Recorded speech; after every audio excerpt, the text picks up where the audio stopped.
अक्कलकोटच्या हन्नूर येथे श्री भूताळसिद्ध धोडब्बा यात्रा उत्सवाला आजपासून सुरुवात झाली आहे.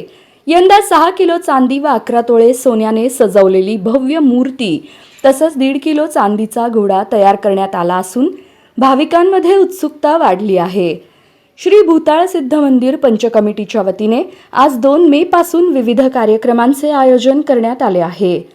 आज 2 मे रोजी सकाळी 10 वाजल्यापासून महाप्रसादाचं वाटप करण्यात आलं. सायंकाळी 6 वाजता चांदीची मूर्ती हन्नूर येथे आणली जाणार आहे.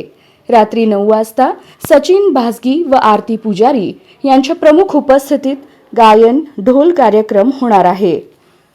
उद्या 3 मे रोजी पहाटे 4 वाजता हनुमान मंदिरापासून पालखी भूताळसिद्ध मंदिराकडे मार्गस्थ होणार आहे. विविध ठिकाणच्या देवस्थानांची उपस्थिती, होम हवन, फूल चढविणे आणि प्राणप्रतिष्ठापना सोहळा पार पडणार आहे. सकाळी 8 वाजता महाप्रसाद व 9 वाजता सभा समारंभ होईल.